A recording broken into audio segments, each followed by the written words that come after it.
they're not going to be able to sustain it, and it means you're diminishing your commitment to education. Why in the world? What crazy logic would make you do that at this juncture in this country's history? It's because you don't want to spend the money.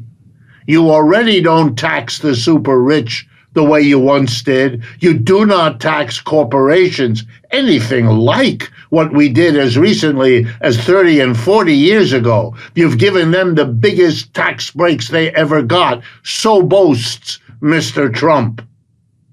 So why, if you're not willing to tax them, do you add insult to the injury for the mass of people by destroying it and putting in charge of the education department a woman who's rich on the basis of wrestling? That's saying you don't care. You don't mind what happens. You don't want any agency of the government to be committed to adjusting and developing and improving education. It's not going to happen by itself, and it's not going to happen if you insult the entire educational community, teachers, students, parents, by this disrespectful slashing of a budget. It is a sign of a society disintegrating in terms of the institutions that ought to be helping it hold together. When the American empire and the American capitalist system was on the way up, we can start, as most people do about that, with the Civil War. It was at that period, the middle of the 19th century, that it was understood that in order to sustain the upward growth that everyone wanted to see, especially when the Civil War was over, you needed to educate people. So we had a big fight in the United States to create the public school system, right? That's what we did. And conservatives were against it. But everybody else, including the mass of working people, saw it as a way forward for the country, for the economy, and for themselves and their children. So we fought and we got, over opposition, a public school system. Then, as I mentioned earlier, we fought after the Second World War to give the mass of the working class college educations. And since they were unaffordable in the private schools, we had to create the state university and the state college and the community college systems. That is where most college students now get the overwhelming majority of Americans get their education. The government was crucial in these two breakthroughs. So what in the world do you conclude that we're now at a point where we're not expanding educational opportunities, expanding our commitment to education, which served us so well for the last century and a half? We're cutting it? We're getting rid of it? What? What kind of social nutsiness are we talking about here? This is not consistent with our own experience. And then when we come to the college student debt of our students, that was a horrific thing. You know, back after the Russians beat us to space, back in the 1950s with Sputnik, the original man in space, and the Russians did it first. It led to an immense conversation in the United States. And the 50s and 60s were times of rapid economic growth of the American economy. Much better, much more rapid than now. What was decided was we had made a mistake. We hadn't emphasized education. And we passed something called the National Defense Education Act, which created a vast army, you guessed it, of scholarships and fellowships to help students afford higher education.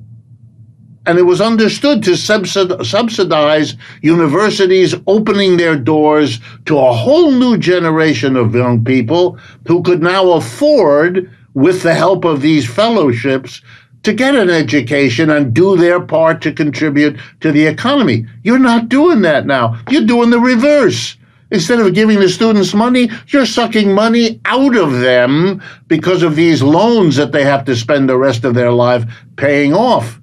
In most European countries, especially accepting England with all that that implies about that other empire's collapse, they don't do that. They don't charge tuition in French, German, and many other Europeans. You don't need to borrow money because there's free education. You know why they do that? Because they're Europeans? No. Because they don't speak English? Not it either. It's because they see an educated workforce as something the society wants to invest in, something the society sees as a good investment because it pays back in the enhanced creativity and the enhanced productivity of those people. Now, yeah, we could imagine that we are the smart ones who know that dismantling higher education, hobbling students with absurd debts, and then hanging them up for the rest of their life, paying the debts off, is some kind of master stroke that these poor Europeans haven't figured out how to do. But if you think like that, you need help. Not the help I can give you, but the help of people who could show you that you've misunderstood how the system works. And you're now in the grip of a political movement that thinks it's clever and smart to be backward economically, backward educationally, because that's all that's happening. You could draw a line as the decline of support for education in the last half century is also the decline of the American economy and the American political power. You should be real nervous about how those things are coordinated because they suggest what you're doing now is going to make matters worse. It's a little bit like watching the tariffs. All the tariffs are doing is teaching every corporation and every country in the world doing business with the United States is super risky, way more risky than you thought it was. Because whatever might happen to the taste for whatever you produce, whatever might happen to competition, it's possible in that country to have a president who gets away with changing the terms of your life, your business, at the drop of a hat, changing them tomorrow, rechanging them day after. The United States is becoming a rogue nation, not in the words, you won't get it, the leaders don't have the courage, but in the reality below the level of the government, of public relations. In every boardroom, they're sitting there trying to figure out, how do we reduce our vulnerability to a society that's falling apart? This budget issue raises half a dozen momentous issues that are all being kind of crunched together with very poor and fragmentary coverage by the mainstream media, who cover mostly things that matter less and avoid mostly the things that matter more. So let me try in a short amount of time to give people a context for it. By far, the most important, long-lasting, and consequential act of the first presidency of Donald Trump was the tax cut bill passed in the Congress under his pressure in December of 2017. What that did was to give an enormous tax cut to corporations and the rich. And as always, there's a sprinkling of minor tax cuts for average people so that they are so grateful that they got anything that they don't look at who got the lion's share of this tax cut. What made it even more grotesque for any economist was that that tax cut came at the end of a 30-year period from the late 20th century across the first 2 decades of the 21st century. That was a time of a massive redistribution of wealth from the bottom and the middle of the income distribution in this country to the top. Or to say the same thing in English, never did corporations and the rich need a tax cut less than when they got it from Mr. Trump. And now the even more important point. They brought him back after the disastrous Biden years to do for them again what he had shown himself able to deliver to them the first time. That's why we have him. The people who run this country are not interested in the culture wars he performs. They don't even want the tariffs he imposes. That's all political theater to distract us, to focus us elsewhere while he gets down to business. And what's the business? Number one, the tax cut of 2017 was to expire at the end of this year. That's in 6 months. So the first thing they're doing right now in the Senate is passing a bill that extends those tax cuts from the first presidency indefinitely into the future. And the second thing is to add even more tax cuts to corporations and the rich, along with, of course, the usual sprinkling of little things that a few people will benefit from, like taking taxes off of tips and things like that. So we're seeing vintage Trump at his core task for the people who run this society, which is to give them tons of tax relief. Now, my second point, and then I'll stop. My second point is about understanding what is going on here. For years now, under both Republicans and Democrats, the government of the United States has been controlled by a duopoly, a stifling duopoly of two major parties, both of whom are begging all the time for donations from the people who are rich in this culture. If you want to see how upset they are by anything that threatens their wealth, watch the establishments of both parties going after Mr. Mamdani in New York City. The terror of the establishment that any association with this very successful young politician might impair the donations is strangling them all up. So what politicians have been doing is giving tax cuts to their donors. The donors want the cuts. The politicians want the donations.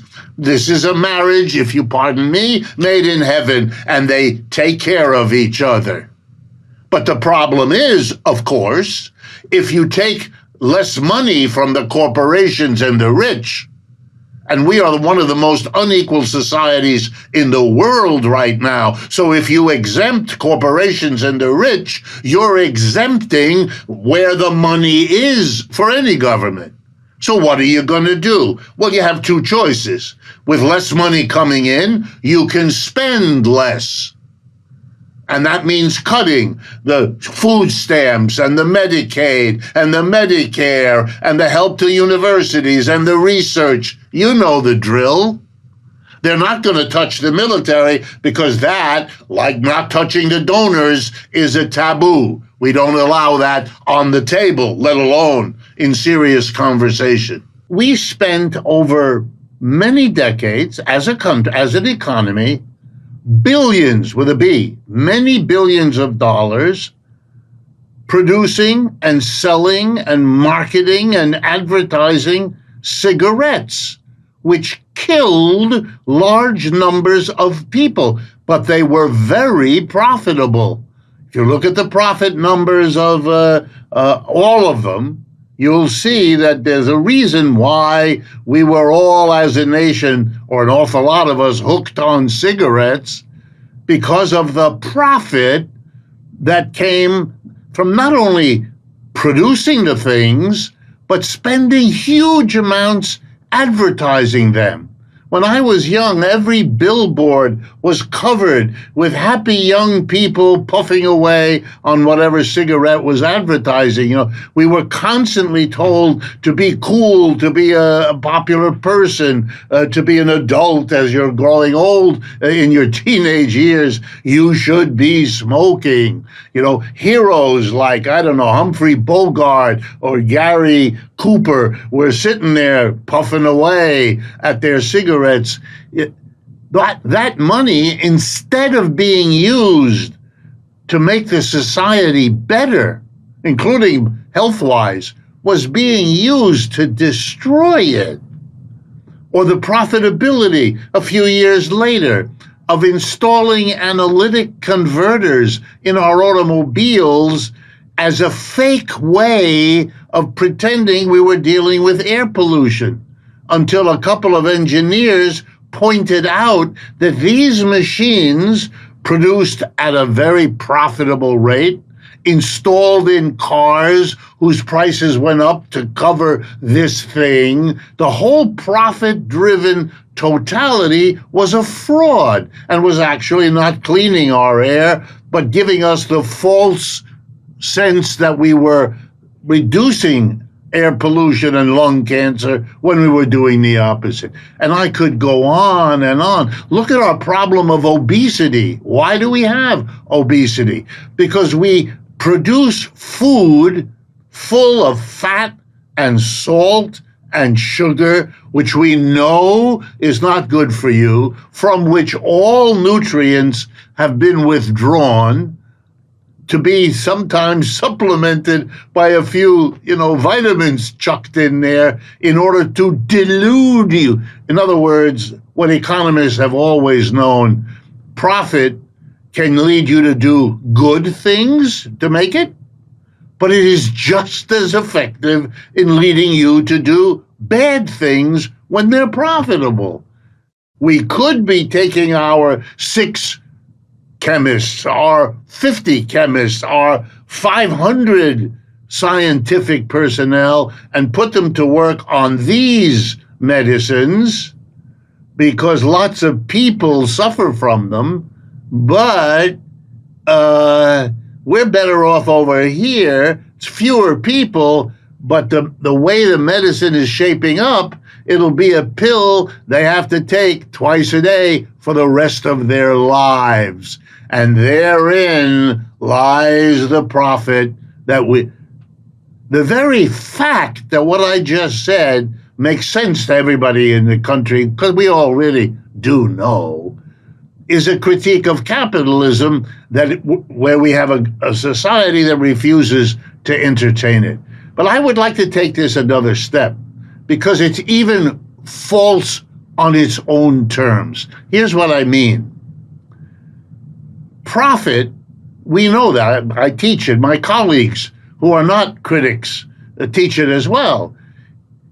In order to understand the profit of anything, this particular medical procedure or that particular food additive or this particular way of constructing a refrigerator, whatever it is, to understand what's profitable is never the same thing as to understand what would be the best thing to do. Let me give you an example. Here's a medicine that cures a bunch of things, and so we're very happy. The company goes to work, produces it, takes out a patent on it, and when asked, why are you investing heavily into this medication, they say it's profitable. And most of us say, oh yeah, it's profitable. Wait a minute. In order to know if it's profitable, you have to weigh its costs and its benefits. Yeah, but here's the problem. The costs run into the future. We don't know today what it will cost to produce that medicine 2 years from now, 4 years from now, 8 years from now. And here's something else we don't know. We don't know what all the benefits are. Maybe there'll be a discovery down the road that this medication also works for that one. Why am I mentioning this?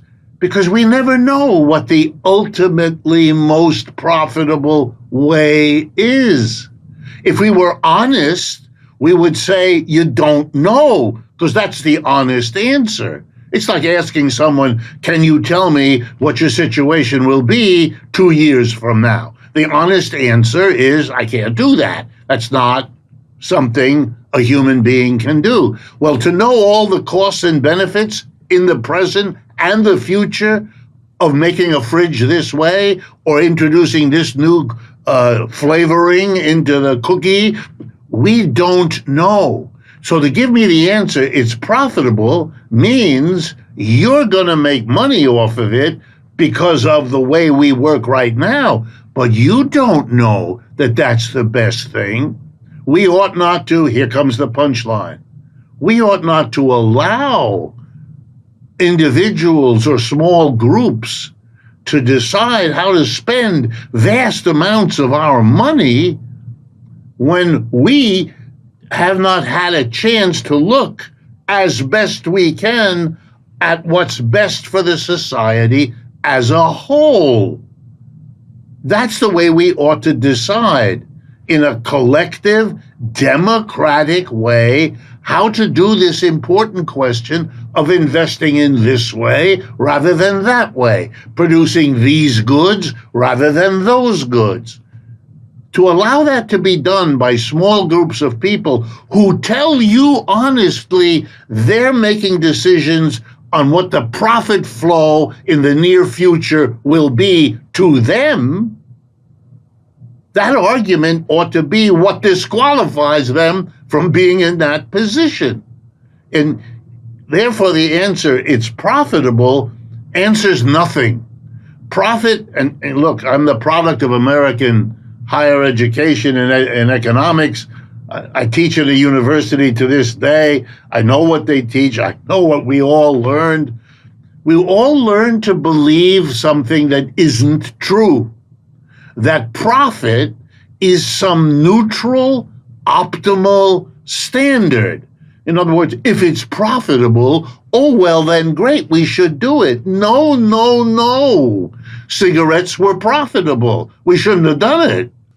The problem is, if you don't spend money on the mass of people, there's a risk they will decide that this system isn't geared toward them, which it isn't, and they may then see it. So that's a danger. So you can't really cut back. And the Republicans and the Democrats argue over that. The Republicans are willing to cut a lot. The Democrats cut, but not quite so much. The Democrats become Republican light. But you know, if you don't raise the money and you still want to give people enough so they don't revolt, you're going to run short. You're going to have the deficit that Brian began our program with today. And so here's what they do. They go back to the corporations and the rich, and they say to them, we have to do a minimum of spending to keep the lid on the rest of the people in this country. So we're not going to tax you. Don't worry. We're your buddies. We're married to you. Would you please lend to the government the money we didn't tax from you? Because that way we have enough to spend. And the only cost is a growing debt of the United States to play this game. And here's the last point. Eventually, you can't play the game anymore. And you know why? And if you want to see what arrogance really is, here it comes. Corporations and the rich are telling the United States government, we have been playing this game with you. Thank you for the tax cuts. We've been lending to you, but you are so heavily in debt now that you are no longer safe for us to lend to. That's why the three great rating agencies, Standard & Poor, Moody's, and Fitch, have all downgraded the United States debt from the AAA rating, the best rating that it used to have, and that many other governments to this day do have, but we don't. So now the government is stuck. It can't continue the hustle of the last half century. This game of cutting the taxes of the rich, borrowing instead, running up a debt that nobody in their right mind can figure out how to ever pay back. Now they can't do it. Now there are a few Republican senators who are saying, we can't do this anymore. And the rest of them are saying, no, you have to keep doing it. You have to keep doing it. We're running to the end, they say, and that's where they're stalemated in Washington right now. That's the only issue. The basic question, not at all. Nobody in that government puts on the table in a serious way taxing corporations and the rich, taxing them the way they were in the 1960s, or the way they were in the 1970s, or the way they were in the 1980s, all of which would bring the government a ton of money that it would then not have to borrow. It's obvious. Every economist sees it. But they manage politically to act as if that were not possible. And the only truth of it is they don't have the political courage, neither the Republicans nor the Democrats, to get out there and mobilize the people around an issue like this, which ought to be easy to do. You know, I'm sitting here in New York City where the people just elected a person who calls himself a socialist to be the candidate for mayor. And if I have my news correctly, over the last 2 or 3 days, something like that happened in Minneapolis, Minnesota, where another socialist is looking like they may very well be the next mayor of Minneapolis, which is a major American city. I think what's happening is that finally, and I mean finally after many, many decades, it is dawning on people that when you look around and you see all the things that are frightening headlines or things that you know are not good about the society we live in, that the problem may not just be this or that infraction of a rule or this or that bad behavior, but that there may be something more systematic that we have to address. You know, it's like when you discover when the refrigerator repair person comes to your house because your refrigerator is on the fritz and it's summer and it's very bad, and the poor person futzes around and leans to you and say, look, I can fix it, but if I do, you will be calling me 2 or 3 weeks from now because it will conk out again. And yeah, it'll only cost you $200 this time, and it'll only cost you $200 next time. But I've got to tell you, and there's that pregnant pause there for a moment. I've got to tell you, you need a different it's over. Refrigerators have a life, and then they are no longer. And you're throwing your money away, basically. Be better off spending more and having a better machine. Well, I think we are at that. I think Americans in large numbers now are realizing that the system itself, that there's something that makes the prices that are offensive in the store and the job you can't get and the income you can't increase. You're beginning to see that these are things are all connected and that you need to address the totality. And I think that's why people listen to your program. That's why I have the audience that I've been able to build up over the last few years, which surprises me. I did not anticipate it. I did not expect it.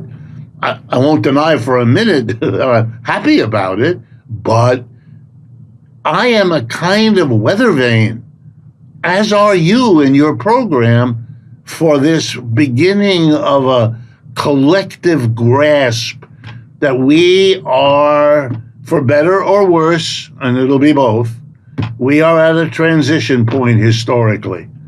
You know, there's an old saying, beware of the process if you live in quote unquote interesting times, because they cut both ways. And we are seeing, Trump cuts one way. But if I can be a little flippant, if I were a socialist and was asked the question, why do you think socialism is emerging? And I would answer, it has a fantastic recruiter. I don't think so. But I think what you're seeing, and I really don't mean to keep saying this, but the questions lead back to this all the time. Nothing is more typical of a declining empire than for the people who lead it to say to the mass of their constituents, I'm here to reassure you. And by that they mean to deny the reality of a declining empire. And so we get the intonation of Mr. Trump and of Lindsey Graham and all the others. We are the big, we can do what we used to do. Threaten annihilation, threaten to control it, because we had enough control that you could go far enough, even if not quite to what they threatened, and people were afraid, and people made accommodations. It is becoming clearer and clearer to more and more countries and people that the United States is not in that position. In Europe now, it is pretty well understood that the United States is not in a position to provide Ukraine with many, many weapons because it cannot produce them. It can't. Not at this point, not without exhausting its own stockpiles. The Europeans have exhausted their stockpiles and they didn't have much. So they're being concerned. This is a reality that no one foresaw. The United States military establishment was represented for the last 50 years as, I remember a table. We spend more on military than the next 10 countries combined spend on it. But we can't anymore. We can't do it. And this is a terrible, terrible problem. And so it means that the people who are actually in charge, who actually have the meeting with our military leaders and talk about, can we invade and control Iran? And that's a good example these days. People should understand the importance of Iran is that it is not a big country like China. It is not a big country like Russia. It's a big country, but not that scale. And yet it now too is no longer willing and no longer feels the need to bend over when the United States threatens militarily. Bring on your bombing. Come on, you do your bombing. We will survive. And so will our military. And so will our nuclear military. That's what they showed a few weeks ago. This is extraordinarily important because it isn't Russia and China or even Indonesia, other bigger countries. It's significantly smaller, and that's a very powerful message. So when you see Trump sit down with his generals, they explain to him, you can bomb those centers, but it has to be a 10-day war. We can't have a 3-year war the way we do with Ukraine. We can't do it. It's not that it's not a good idea. We can't do it. We can't do it. And the Russians, the Chinese, and the Iranians together can produce a resistance we can't handle. Lindsey Graham doesn't have to have that meeting. He sits in another building and he can act out the fantasy of denial. We're going to crush them. Until he becomes the president, when they will sit down and say, if you do that, it's over for us. And then he has to sit down and he has to look at Mr. Trump. He bloviated just like Mr. Lindsey Graham. He was willing to make all these. He can't do it. And Americans, I know we don't want to face it. I understand it. I even have compassion for it. I do. Who wants to admit all of this? But it is the reality. And not admitting it won't change it. The only way to solve these problems is to sit down with the Chinese and the Russians and work something out. And if you don't do that, you're continuing down this road and you are losing. This is the reality. And that's what we have to face. And I think people like us in our conversations have to put that forward, because I think Americans are so concerned about what's the feeling they have, which I get in the street every day. Everything's falling apart. Everything's falling apart. People understand there's something very bad. The Epstein, we're now all upset about Epstein. A sleazy, horrible, yuck. And what we see is not only our government wrapped up in it, but the whole media, the whole circus. This is what this country is doing, as literally everything's falling apart around it. People want an understanding. We actually have the basis of that. That's why this stuff is so important to get out. I think it might be useful as a corrective for people who've learned crappy economics. I'm going to give a couple of examples of what I suspect the Japanese are about to do. It basically fleshes out what Michael just said. Let's take rice. Here's I make you a prediction. On the grocery shelves across Japan, there will now be 2 packages of rice, where before there was 1 package. One package will say, this is Japanese or perhaps Korean rice. It is the traditional rice that we love, and there'll be a Japanese flag right across the front of it. Next to it will be a package saying, Uncle Sam rice, sent to you by Donald Trump. The guy who just hit our country with a tariff, even though we're the most loyal ally he has in Japan, in Asia.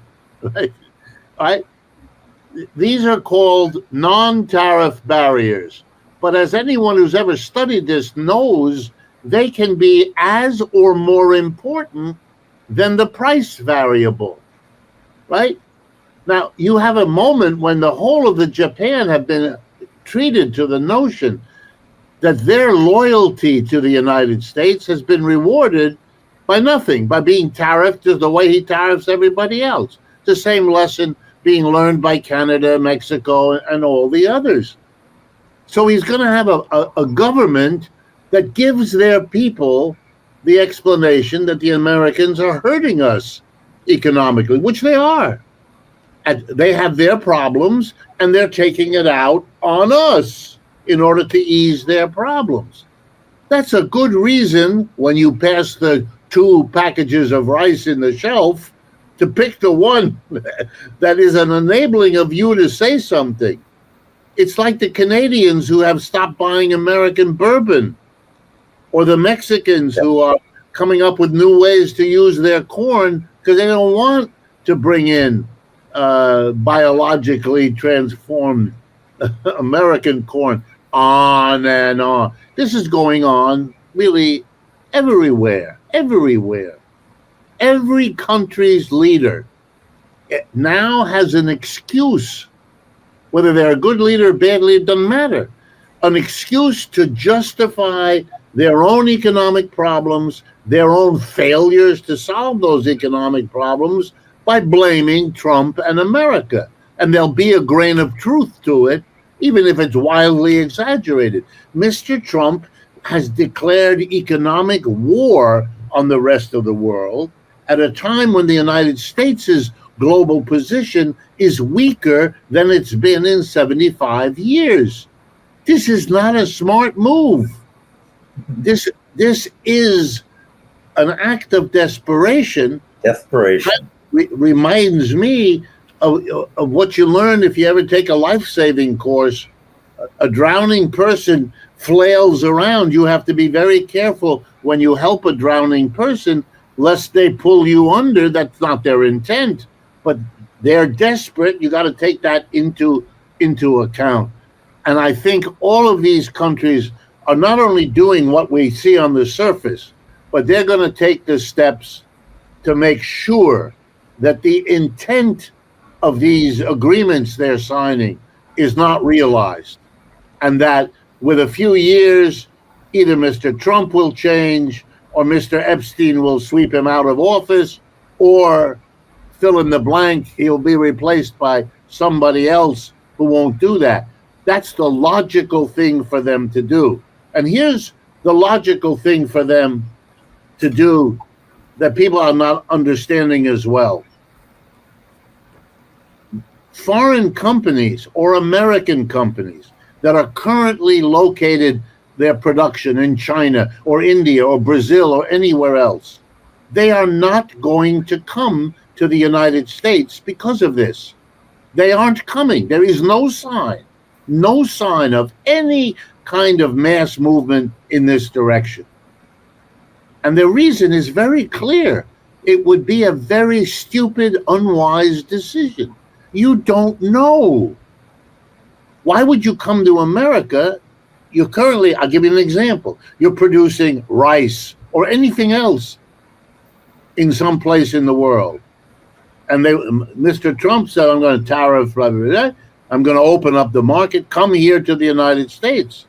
But you know what I just said. You know that there's going to be selection against American exports.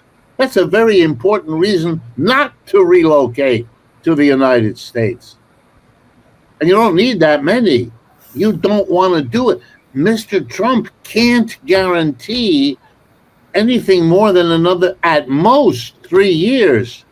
Well, that's how long it would take to move production. So you will have moved it in time for the rationale for moving it to be no longer present. And that would lose you your job as vice president for location in the big company. You're not going to do it. You're not going to do it. And your superiors are going to understand why you don't do it. I look at that graph and I see something that really kind of blows my mind. And it's very useful, the graph, for that reason.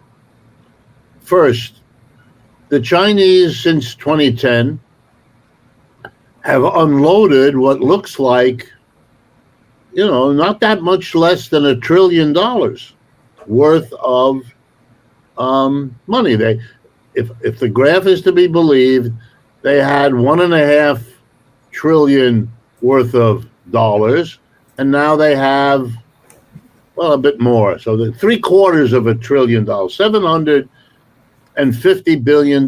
Well, if the dollar has lost 10% of its value, 8 to 10%, in the 6 months that Mr. Trump has been president, which it has, then the Chinese, by divesting themselves of $700 billion worth of US dollar treasuries, have avoided losing 8 to 10% of the value of their holdings because they sold before the dollar went down. And in contrast, all of the others, allies of the United States, who held on to, or in the case of the rising lines, increased their holdings of dollars in the years leading up to Mr. Trump's presidency, have been rewarded for that accumulation of dollars by losing 8 to 10% of the value of what they accumulated.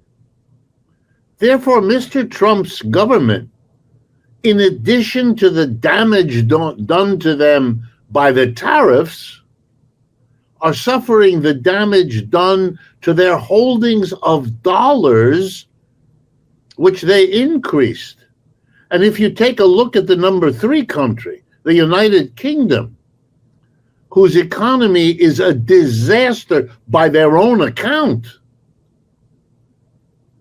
they have spent the last many years not only not developing their own economy, but investing in the dollars held in the U.S. Treasury